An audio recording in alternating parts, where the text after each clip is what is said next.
Yo guys, my name is Phoenix and welcome to my Starforged Legends cards review. So I decided to change my rating system since last time. This time I will be using a 5-star rating system. And I will explain it now before starting reviewing the cards. So a card is 1 star when it's just a useless card or it's a card that was printed for Arena. A 2-star card is a for fun card or a card that is not bad but is outclassed by other cards. A 3-star card is a decent card which has potential to see play, but could also not see any play whatsoever, depending on the meta.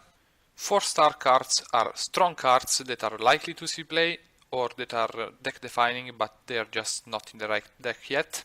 And 5-star cards are excellent cards that, in my opinion, will see play in the Starforged Legends meta. Another thing to keep in mind is I'm using Shadowverse Portal to show the cards, but for each class there is one bronze card that is not shown, so I will not be reviewing them in this review. But I will write about them in the description below, so check that out. So let's not waste any time and start with Hyperia, 3 stars. This card doesn't look like much, but 5 attack with ambush is usually very good in aggro. We've seen that with Kunoichi Master in Starcraft. And this one is very hard to remove, because there is not many AoE effects that deal 4 damage.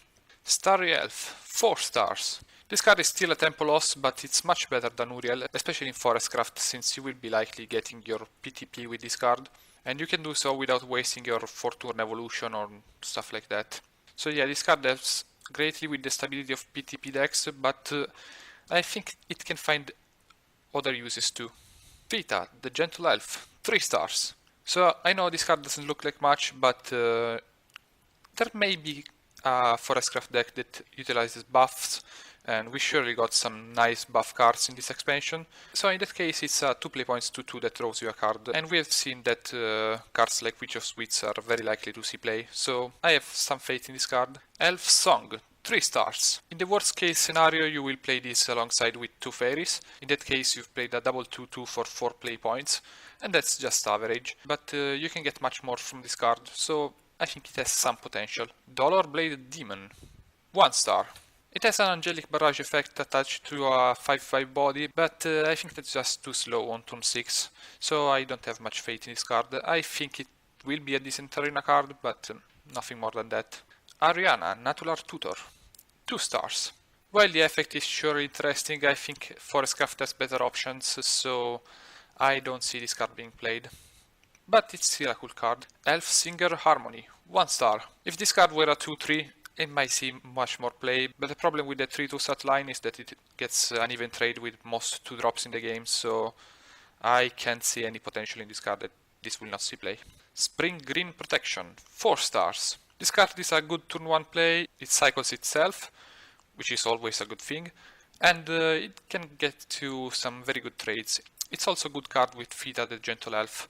You play this on 1, Vita on 2, and then you draw an extra card.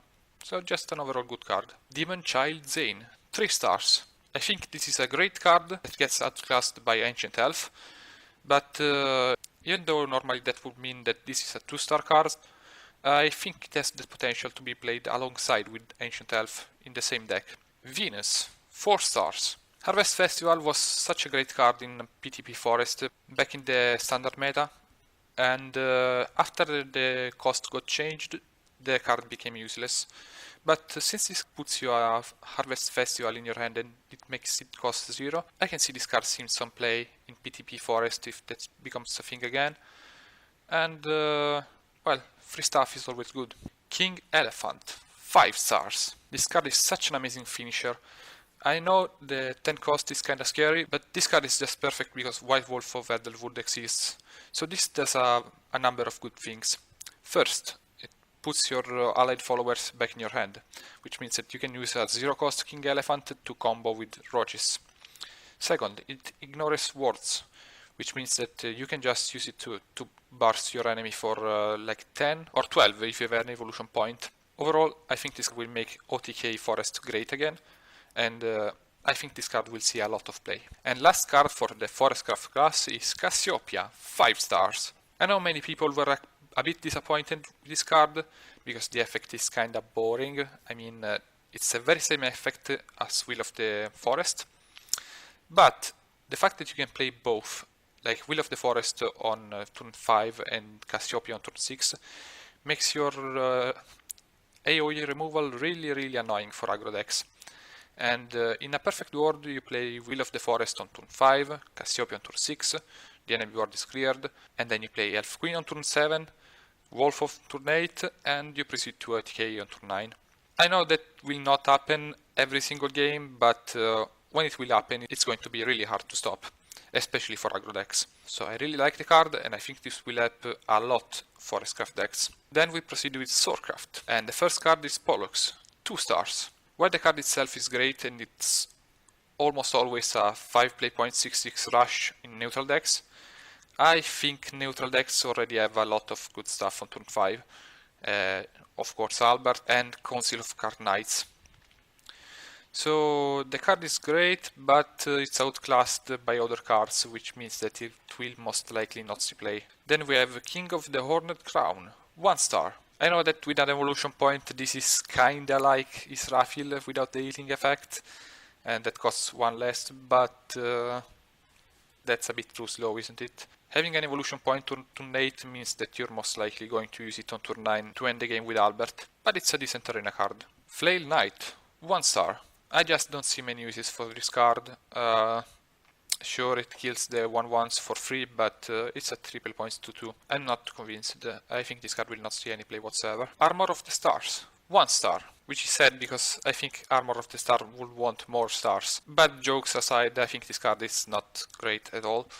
The fact that it costs 2 means that you cannot play it on curve on a 2-drop.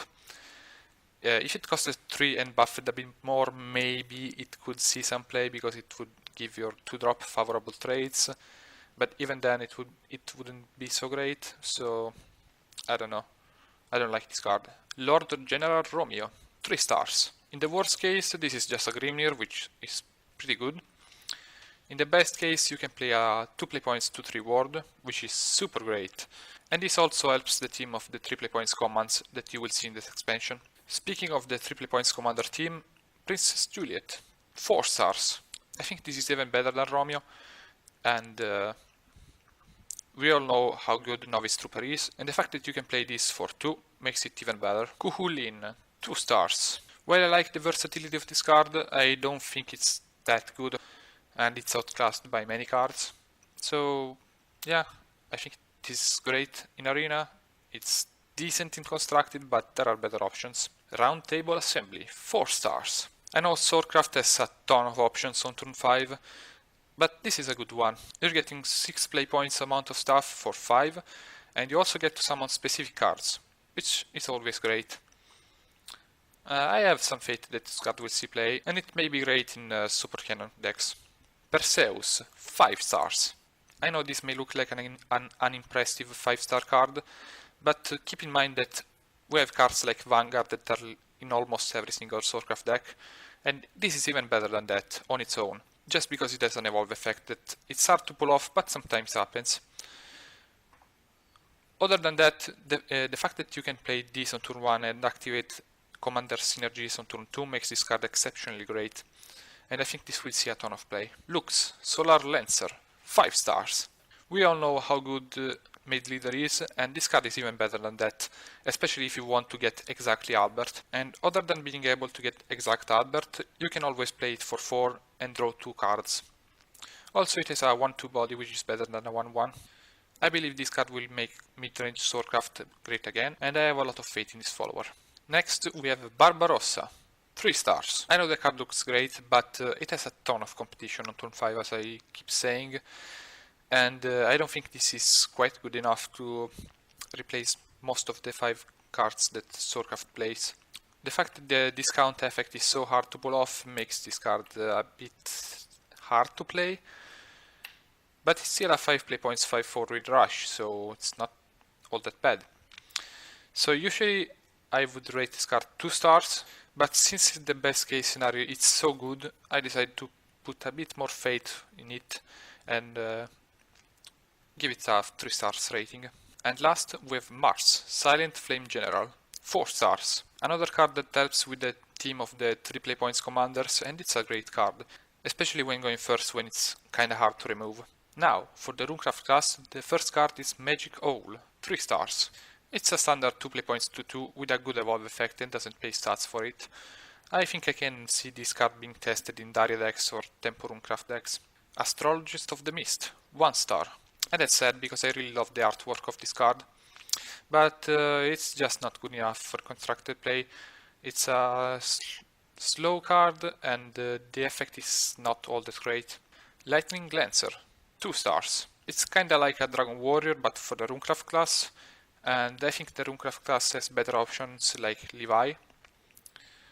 So this is by no means a bad card, and I think it was designed to push Runecraft to be a good class in Arena, but it still won't make the cut in constructed decks in my opinion. Concentration, 4 stars.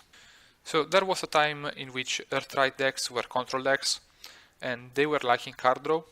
This card helps with that, plus even if you don't have an Earth Sigil, it's just a 3 play points to draw 2, which is always good.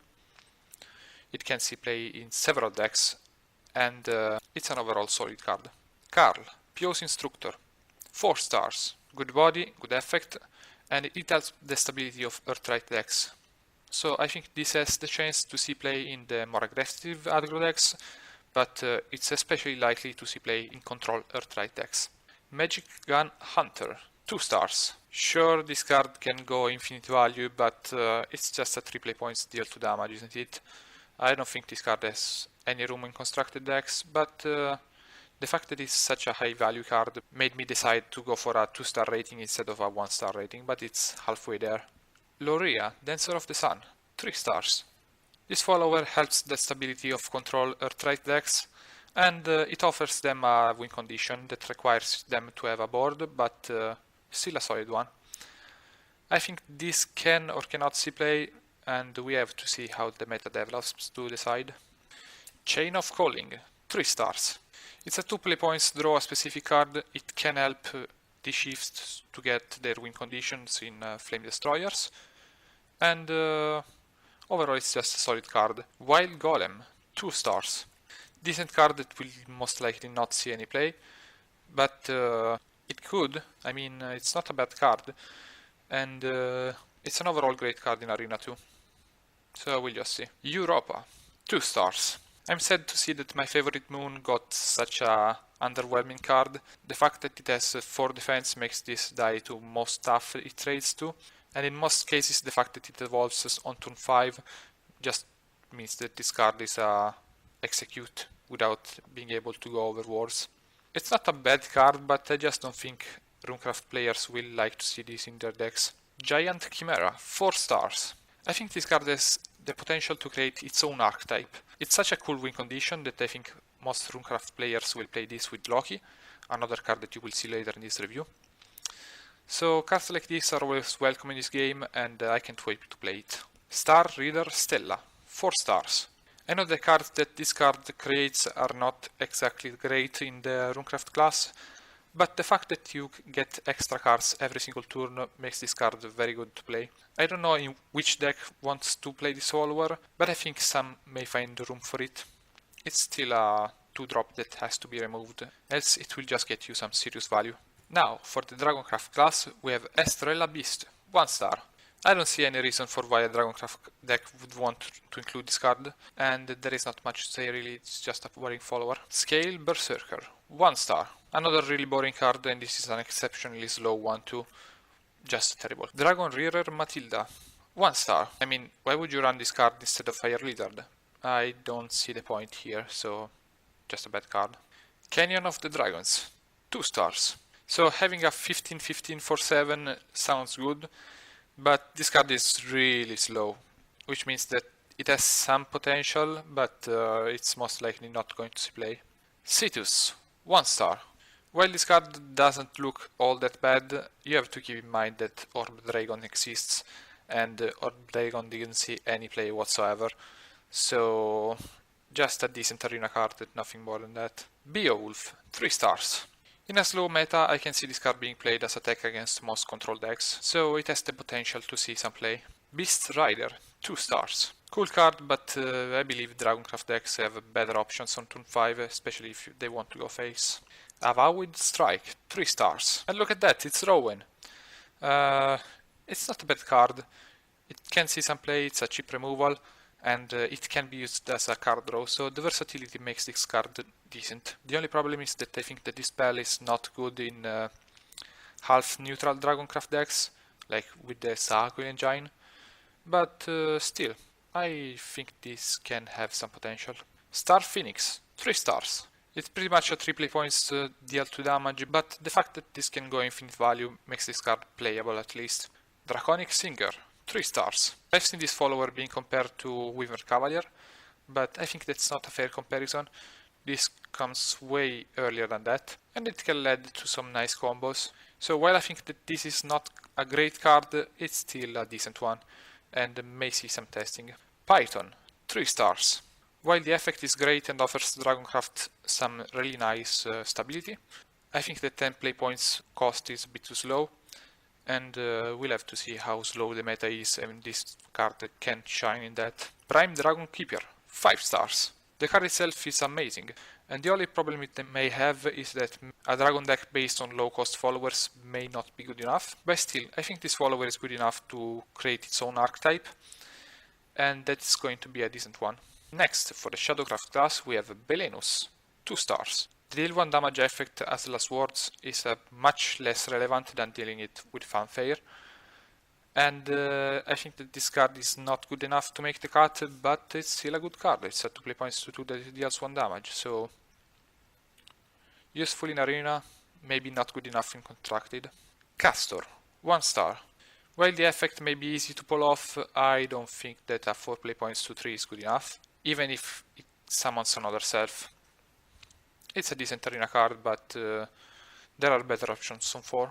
Dark Blade Fiend, 2 stars. This follower has the potential to trade for 2 followers, and the fact that it has ward makes it a bit more useful, but I don't think it's good enough to make the constructed lists, so we'll have to see. Trothed Curse, 3 stars. In some cases this is better than Necro Assassin because it lets you choose your target, but for 1 play points less you don't get the 3/3 body, which is kind of a big deal, and you cannot kill stuff with the target spell protection effects. So overall a decent card, but may or may not see play. Oh god, how do I pronounce this? Relsvelgr, 3 stars. It's way faster than Necropolis Win, so it may be good enough to see play.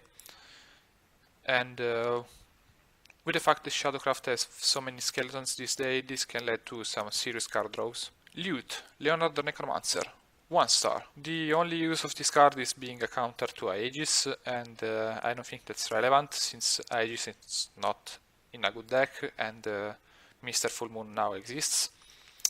So I don't have any faith in this card, it will not see play.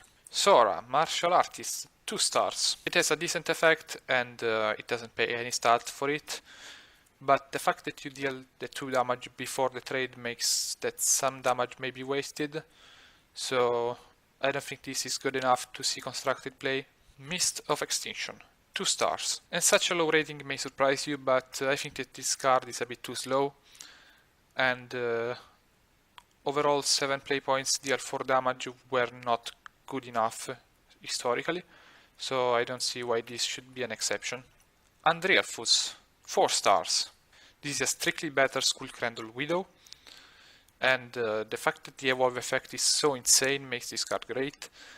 However, I'm not giving it a 5-star rating because evolving a follower into a 2/3 may not be always optimal, and the effect is going to be a bit hard to pull off then. But even without the evolve effect, this card is just great, so it will see a lot of play. Series of the Night, 4 stars. Overall, this is such an amazing anti-aggro card, and in a very aggressive meta, I can see this card being played in almost every Shadowcraft deck. Oh boy, Mail of Obliteration, 1 star. Seriously, I did not expect them to create an even worse legendary than Corpse Lord of Woe. I'm so disappointed in this card. It's just an overall terrible card, it's not even that great in Arena. In fact, this is so bad that I think this is a nerf for the Shadowcraft class in Arena.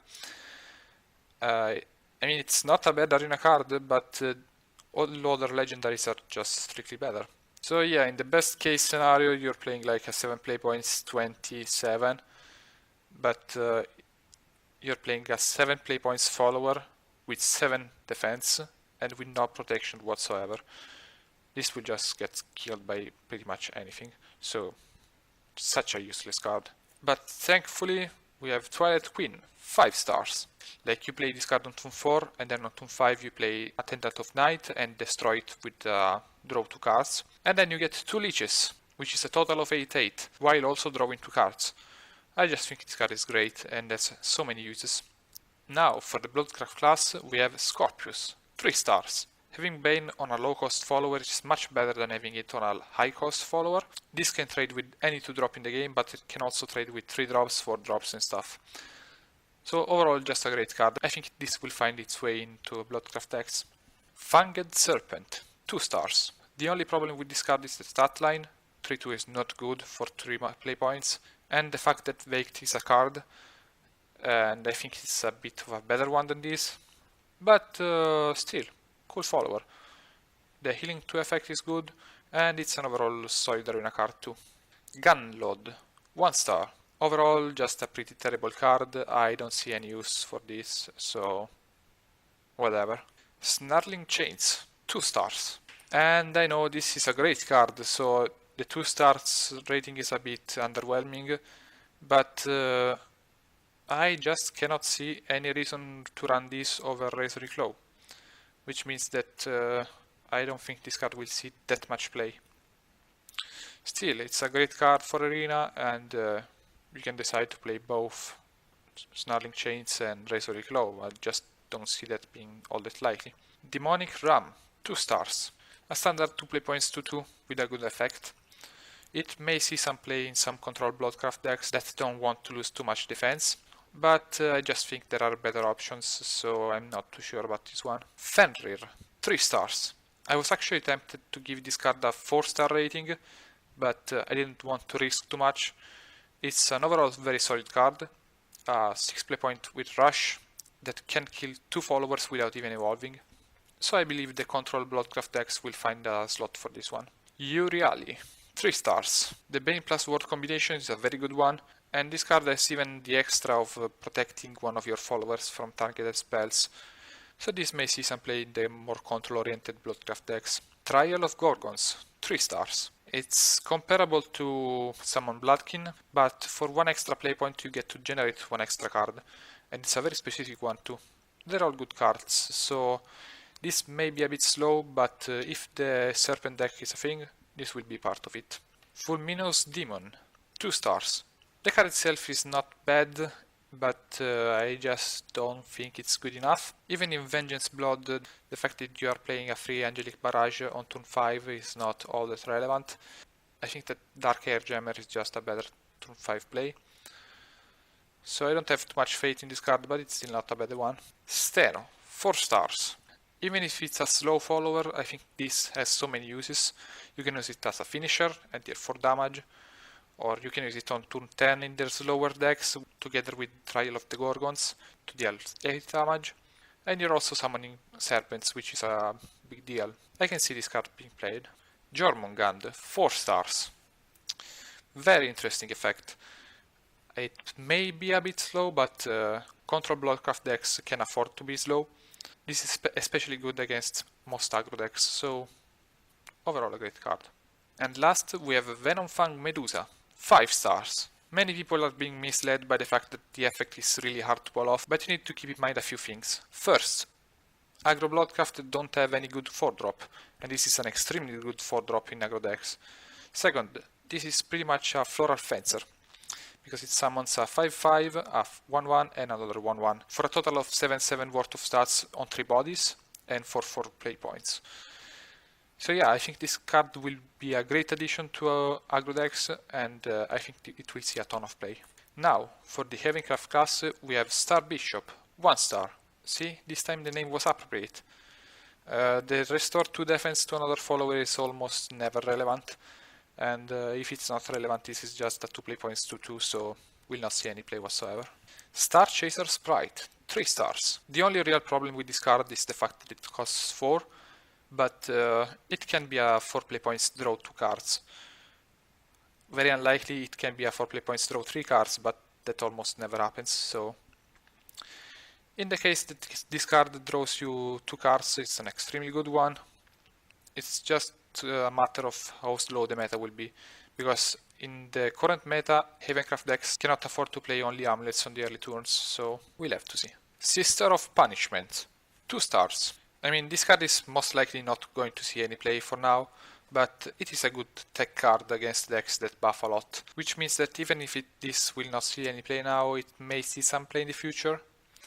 So I'll just have a bit of faith in this card.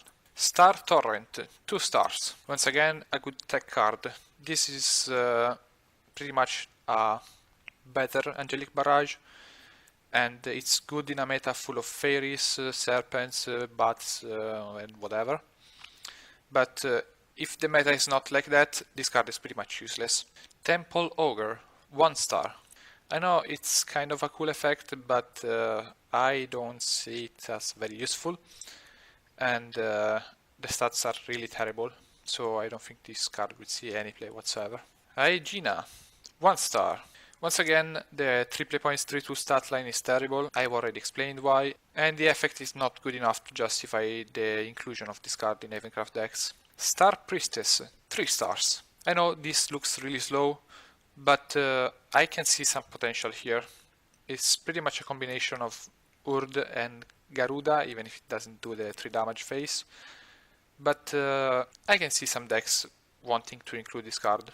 We'll have to see. Globe of the Stairways, 5 stars. This card is just amazing.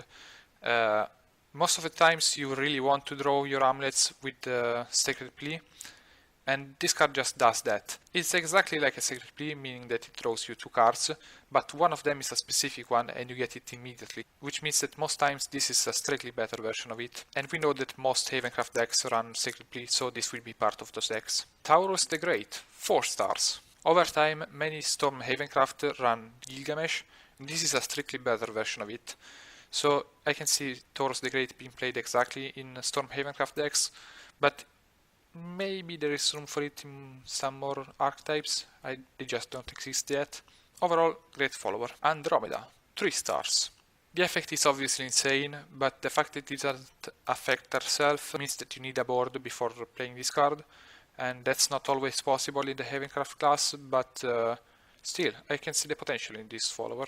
Heresy's Avatar, 5 stars. Okay, I know this looks slow, but if there is a class that can afford playing slow cards, that's Havencraft. The fact that you can destroy amulets the turn you play them is a huge deal, especially since the effect doesn't come at the end of the turn, but right after you play them, so all of your Storm followers, your Rush followers can attack immediately.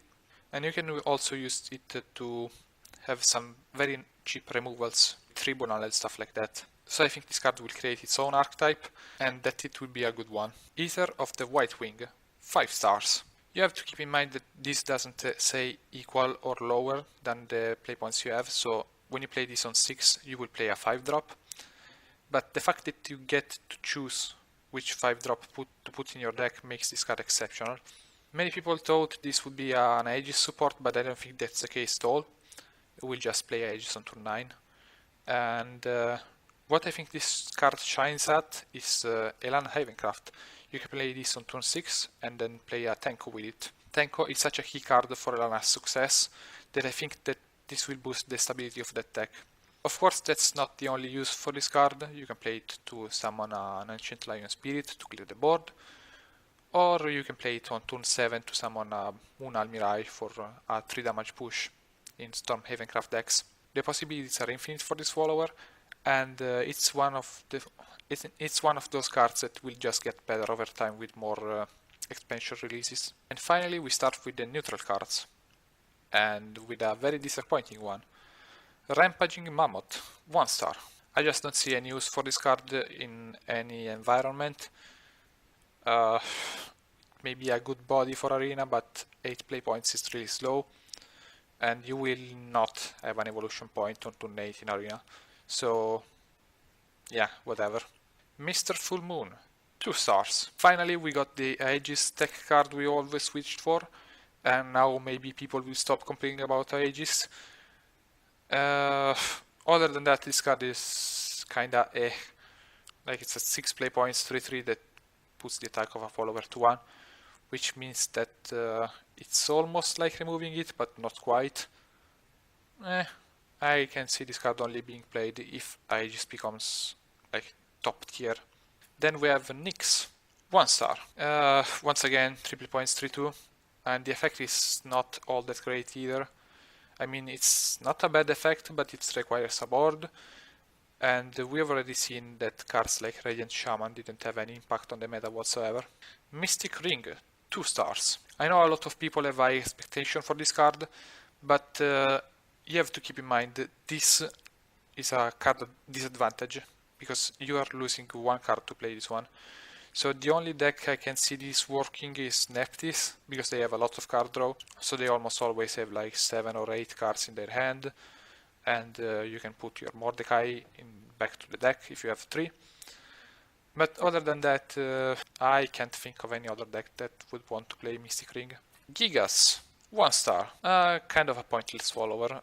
I don't think it's going to see any playing constructed, and I don't think it's all that good in arena either. Pure Hearted Singer, 3 stars. It's a 3 play points, draw 2 cards, so it can find some uses in some decks. It is a low tempo play, but if the meta gets slow enough, it won't be all that relevant. Evelisa, the Fallen, 3 stars. Just an overall solid aggro card. It's a 2 play points to 1, that deals 1 damage when you play it. Overall, just a solid aggro card. Nothing much to say here, it doesn't have a very elaborate effect. Staircase to Paradise, 4 stars. I know this may be a surprise, but I have a lot of faith in this card. The countdown 7 is not all that bad when you play a lot of followers, and this will most likely proc by turn 4 or 5, so drawing 3 cards for 1 is amazing, especially if you're drawing 3 followers, which means that this card is good with decks that empty their hand very fast. So I see a lot of potential in this amulet. Quillin, 1 star. The fact that it has ward makes it a bit better, but it is not good for constructed play. It may see some play in arena though. Hellblindy, 2 stars. Good body, decent enhance effect. It may see some play in neutral decks, but that's about it. Zodiac Demon, 5 stars. So of course the immediate use I can see for this card is Darkalis. The fact that Darkalis doesn't do anything the turn you play it makes it a bit less performing. A bit like Mordecai, but Mordecai got Nephthys and it came back to the meta, and I think that can happen to Zodiac Demon and Darkalis. If you play Zodiac Demon and Darkalis, you're dealing 5 damage to your opponent, and you're having a 10-10 body on the board, 5 of which cannot be removed unless you banish them. And that's a huge deal. Other than that, I think that Zodiac Demon will just get better with every expansion, as more and more cards with good last word effects are released. Therefore, I think this card is overall excellent. And last, we have Loki, 3 stars. And while the effect is insane, I think that this card is way too slow. But I still give it a 3-star rating because I think it can combo very well with Giant Chimera. Other than that, there may be some great fanfare effects in the future, so we'll just see, maybe this card will improve. And that was about it for this review. I hope you enjoyed it, and please let me know in the comment section below what you think of these cards and if you disagree with some of my ratings. So my next video will be a pack opening of Starforged Legends, and then I will start playing new decks, and most likely we'll play a lot of ladder. So if you haven't, please consider subscribing, and I see you next time.